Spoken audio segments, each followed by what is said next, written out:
ఆ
రోజుల్లో కాంగ్రెస్ ఒక్కటే ఆ రోజు ఉండే పరిస్థితుల్లో ఉంటే ప్రత్యామ్నాయంగా తెలుగుదేశం పార్టీ అనేది ఒకటి పెట్టాలి, బడుగు బలహీన వర్గాలు పేద ప్రజలు ఇబ్బందులు పడుతున్నారు అనే ఉద్దేశంతో ఆ రోజు ఎన్టీ రామారావు గారు తెలుగుదేశం పార్టీని స్థాపించి 9 నెలల్లోనే ప్రభుత్వాన్ని ఏర్పాటు చేసిన ఏకైక నాయకుడు ఎన్టీ రామారావు గారిని కూడా మనం గుర్తుంచుకోవాలి. ఆయన ఆ రోజుల్లోనే పేద ప్రజలకి ఏం చేయాలి, ఏ పథకాలు పెడితే వాళ్ళు సంతోషంగా ఉంటారని ఒక ముందు చూపుతోటి ₹2 కిలో బియ్యం కానీ, పెన్షన్ కానీ, పక్కా గృహాలు కానీ ఇలాంటివన్నీ కూడా ఎన్నో చేసిన వ్యక్తి ఎన్టీ రామారావు గారు. ఈరోజు తెలుగుదేశం పార్టీ ఆవిర్భావమయ్యి 42 సంవత్సరాలు గడుస్తున్నాయి. అప్పటి నట సార్వభౌముడు విశ్వవిఖ్యాత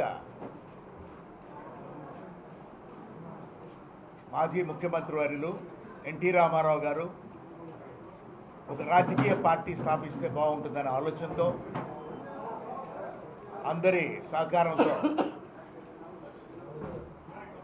మార్చి 29వ తారీఖు 1982వ సంవత్సరంలో వారు ఈ తెలుగుదేశం పార్టీని కూడా స్థాపించి ఒక చరిత్ర సృష్టించారు. 9 నెలల కాలంలోనే ఎప్పుడు భారతదేశంలో ఎక్కడ కూడా ప్రపంచంలో చూసుకున్నా కూడా ఒక 9 నెలల కాలంలో పార్టీ పుట్టి అధికారంలోకి వచ్చిందంటే ప్రత్యేకంగా ఒక తెలుగుదేశం పార్టీకే అది వీలైందనేది మనం తెలుసుకోవాల్సిన విషయం. అది వారి తర్వాత మన మాజీ ముఖ్యమంత్రులు జాతీయ తెలుగుదేశం పార్టీ అధ్యక్షులు పెద్దలు శ్రీ చంద్రబాబు నాయుడు గారు ఎన్టీఆర్ గారి ఆశయాలు కొనసాగిస్తూ ఈ పార్టీని ముందుకు తీసుకెళ్ళడం అనేది కూడా మనం చూసాం. ఈరోజు ఆవిర్భావ దినోత్సవం సందర్భంగా రాష్ట్ర ఉపాధ్యక్షులు దామచర్ల జనార్దన్ గారు, పెద్దలు బాచెన్న గరటయ్య గారు, సోదరులు జనసేన పార్టీ అధ్యక్షులు రియాజ్ గారు, వెంకట్రావు గారు, మంత్రి శ్రీనివాసరావు గారు, ఇతర అందరి మిత్రులతో కలిసి 42వ ఆవిర్భావ దినోత్సవాన్ని మనం ఘనంగా జరుపుకుంటున్నాం. ఒక కూటమి అనేది ఏర్పడటం అనేది మనం చూసాం. తెలుగుదేశం, జనసేన, బీజేపీ 3 పార్టీలు కలిసి మనం ఇప్పుడు ఎన్నికల్లో కూడా పోటీ చేసేందుకు సిద్ధమయ్యాం.